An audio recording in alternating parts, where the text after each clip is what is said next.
Hello, everyone. Welcome to a special edition of Knitting and Manifesting with Joe. It's good to be back with you. On this episode, I'm going to take time to discuss a topic that has been trending lately, and that topic is size inclusivity, size inclusiveness. This video is going to be a reaction video to a YouTuber named Kahila. Her handle on YouTube is Handmade with Kaye. And the topic of the video is let's talk about size inclusivity in the knitting community. And there are a few points I want to highlight that she brought up, and we'll get snippets of what she said and have a reaction to her video. This topic is widespread and at times sensitive to many of the members in the fiber arts community, and I will do my best to make sure that I broach this topic with the utmost sincerity, the utmost careful reflection, and truthfulness. I'm going to look at what size inclusivity actually means. We're going to demystify some of the myths that are actually out there that exist in the space about size inclusivity. We're going to discuss and go in depth as to what the range is as it relates to size inclusivity. Is there a range? What's the range for size inclusivity? And who said that range? And why should we go along with the definition, the prescribed or scribed definition of what size inclusivity means?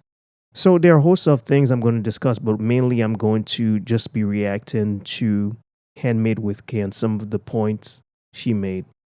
Before we do so, let's have a working definition of size inclusiveness, size inclusivity, and let's start from there. And once we have that definition, we can start parsing this video by Kahila, aka Handmade with Kaye. The term size inclusive refers to the acceptance of a wide range of sizes available in various clothes at a store or online. The concept acknowledges and aims to understand the different shapes and sizes of what women wear. So, in this term, you see nowhere where it specifies a certain size or a body fit. It simply says a wide range of sizes that are available online or brick and mortar store. So let's take a listen to what she said. When talking about inclusivity, because I feel like the bigger sizes are what's mostly excluded from patterns and not like smaller sizes. Just because a pattern said it goes up to 5XL or that a pattern has 10, 11, 12 sizes, that didn't mean it was size inclusive. I also saw a comment on like someone's video about size inclusivity, that we're becoming a world that like expects everyone to accept everyone, and that people are entitled for thinking that designers should design for every size body, and for thinking that every designer has to be size inclusive. And I don't agree with that. If the term size inclusive sizes, if we took that term at its face value, is it saying that size inclusive size has an unlimited range? And where does this range span? Does it span from extra, extra small, XXS, to 60 plus or over 60? What's the range, and who determines the range? Who sets the range? And why is it important for fiber artists, for brands and crochet and knitting brands to follow it? Should they even follow a general definition of size inclusivity? Should anyone follow? Is anyone obligated to follow that definition, that standard definition? Or should size inclusive size be specific to what an individual determines that to be? For example, if a plus size person decides to create art, fashion, knitting garments and garbs for that person's size who's already plus size, and that person limits his or her work, fashion work, fiber art work to his or her size, Should we label that as not inclusive, or should we label it as inclusive? Once again, who sets the criteria? Who determines what is actually size inclusive? Before we delve in, let's look at another word, another term that's important to help us in this discussion, and that is size inclusive brand. What's a size inclusive brand? The most common definition, per the most popular result of his search, says a size inclusive brand sells clothes that fit and complement a wide variety of body sizes and shapes. It means that a size inclusive brand does not only make clothing for people with straight sizes, as most fashion brands do. A size inclusive brand offers many larger sizes. Once again, pay attention to what I've just read as it relates to a size inclusive brand and size inclusive size.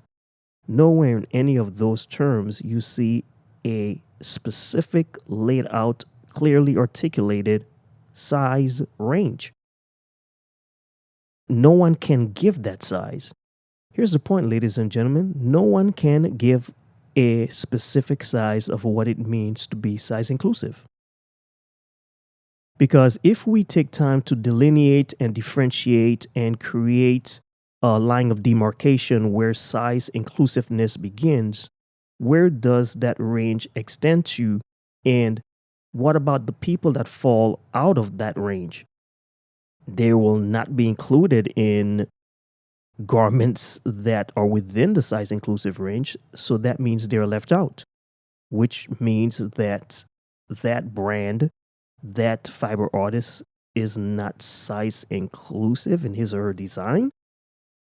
Do you see the pickle that we're getting into when we try to get specifics and mire in the weeds of a term that's so nuanced and so wide ranging and has so many differentiators as to its assigned meaning that one cannot really use that term and truthfully say that a person is not size inclusive, because that term is wide ranging. And once again, here's the question: where does that range start? Where does that size inclusiveness start? And if you give a specific number, that means you're alienating everyone that exists outside that number. Do you see the issue we're running into? Anytime we decide to pick apart and jump into a construct that's nuanced, a construct that does not have a clear working definition, you run into the issue of no matter what you do, you're going to alienate some individuals. Now, granted, if a designer only chooses to do small, medium, and large sizes, I can see an argument being made about that brand or that person not being size inclusive. There's a clear argument for that. Because the truth is, most people don't fit just in small, medium, and large. A guy can be my height, but his chest size can be twice as large as mine because of an exercise routine, an exercise regimen that he took up at 16 years old. So he does not fit along the standard lines of what a person my height would be. He's not going to fit in a small, medium, or large. He's going to need something bigger because his chest size is significantly bigger. It's easier said than done. It's easier to say that this brand should be size inclusive. It's easier to say that this person should be size inclusive. When you're assigning a label and a definition to a person that they should be this or that, no matter how good you make it for that individual, no matter what you are asking that person to change, some people will still be outside of that range of size inclusivity.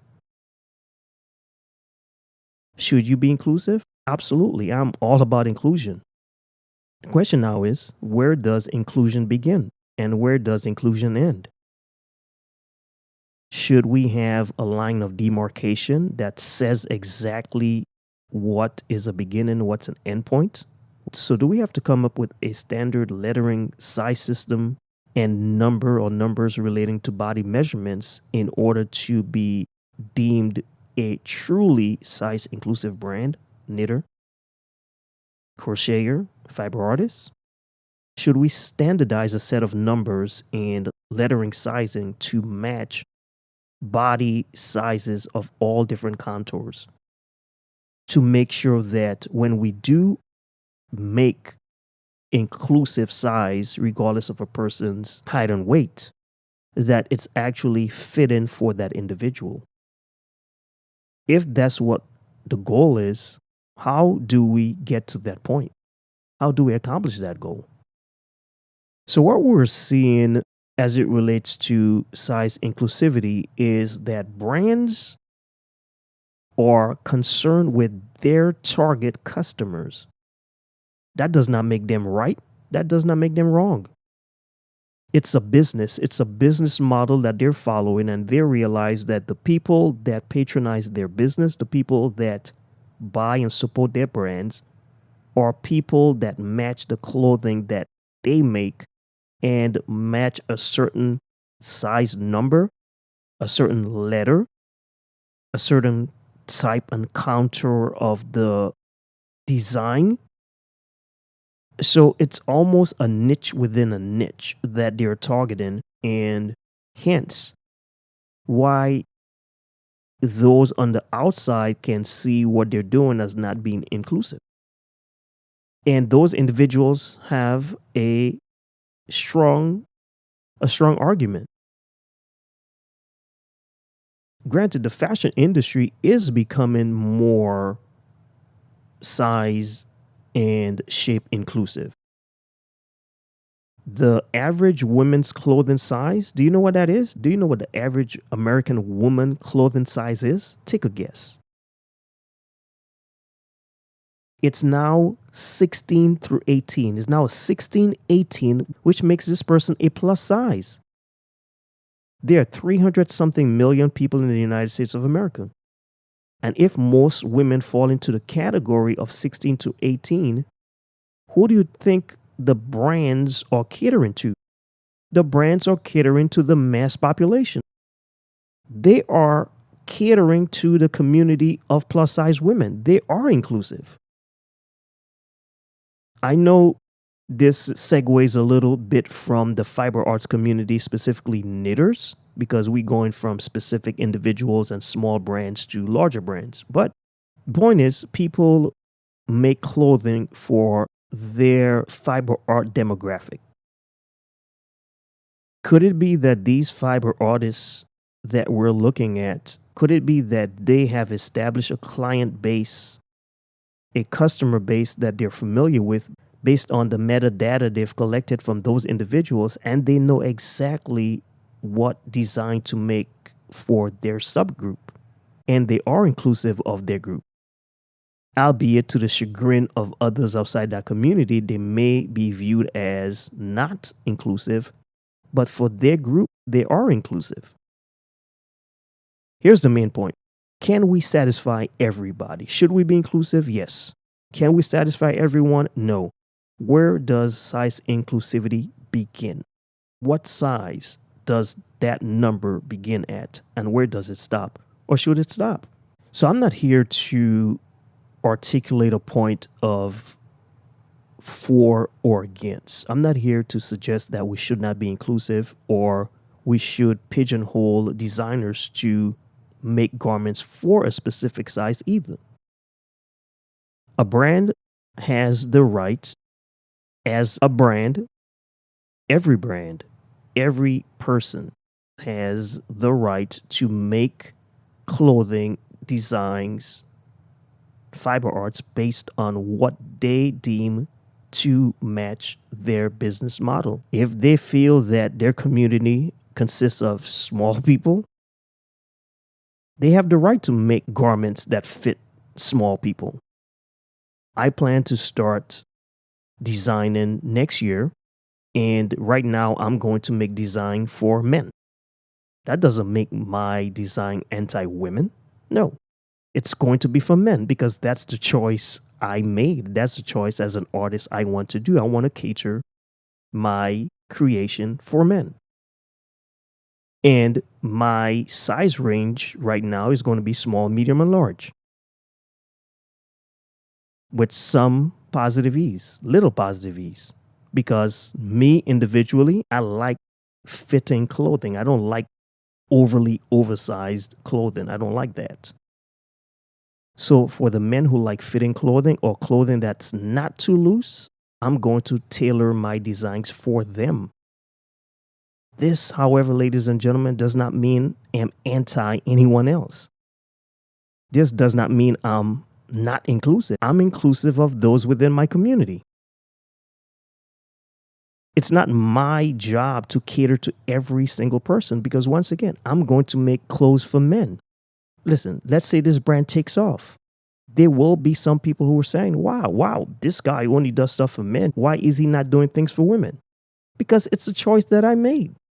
It's my choice. And if I were to design for women and the brand takes off, there will be a segment of men who are saying, wow, everyone is buying his clothes, but he's not making anything for men. And he's a man. Why isn't he doing something that supports men? No matter what side of the spectrum you find yourself, I would say brands that are well intentioned are inclusive. Brands that tailor to specific demographic, they are inclusive of those individuals. Brands that include plus size individual, they are inclusive of those individuals.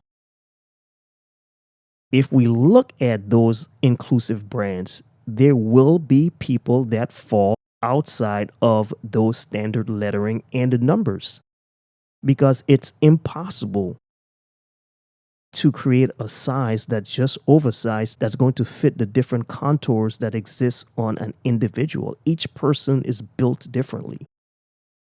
Some men have small chest size, some men have larger chest size. Some women have small bust size, and some women have larger bust size. There are women who are large with small bust size. There are women who are large with huge bust size. How are we going to make accommodations for them?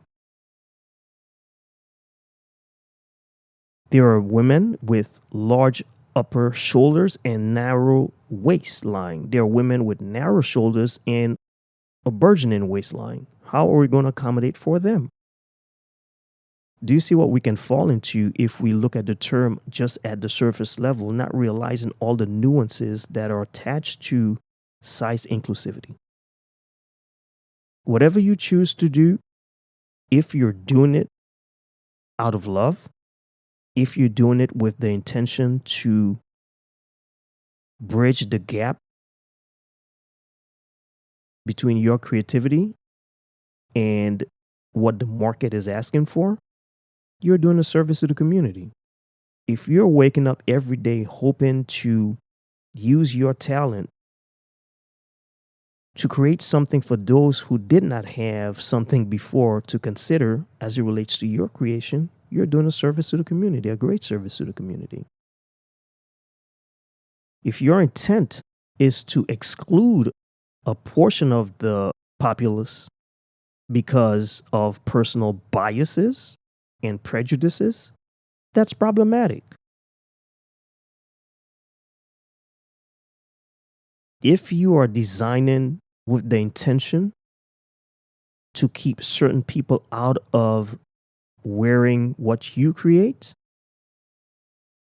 yes, attention should be brought to your creation. However, I'm not going to bring unnecessary, unwanted attention to someone who is not doing anything wrong, to someone who has the good intention of satisfying a wide range of individual sizes, knowing that he or she cannot satisfy everyone. I don't believe that the designers that we're talking about and some of the designers that Handmade with Kaye mentioned, I don't believe these individuals and designers are purposefully saying to their brand managers and size makers to, you know what, guys, let's keep this only to 3XX and we're going to exclude everyone that's 4X and above, 4XS and above. I don't think they're doing that. at least not intentionally.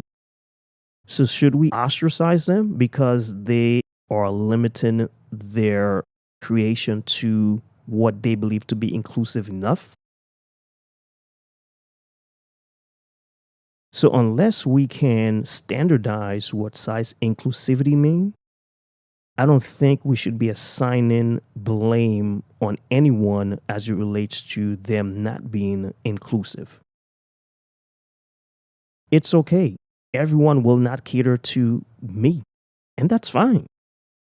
Everyone is not going to cater to you. Everyone's art is not designed to be catered to you. Everyone's creation is not designed to be catered to that individual or this individual. As I mentioned before, I plan to start my own design, and I'm going to be designing for men. And guess what, ladies and gentlemen? I love women. I have 3 beautiful daughters. And believe you me, I don't want anyone discriminating against my girls because they're girls. No. I want them to be considered highly, often, in every way.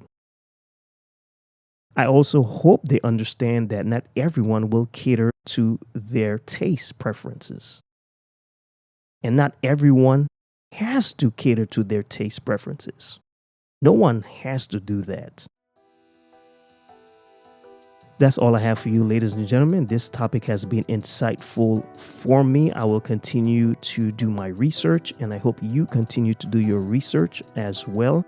And until next time, remember, whatever follows I am, you become. Peace.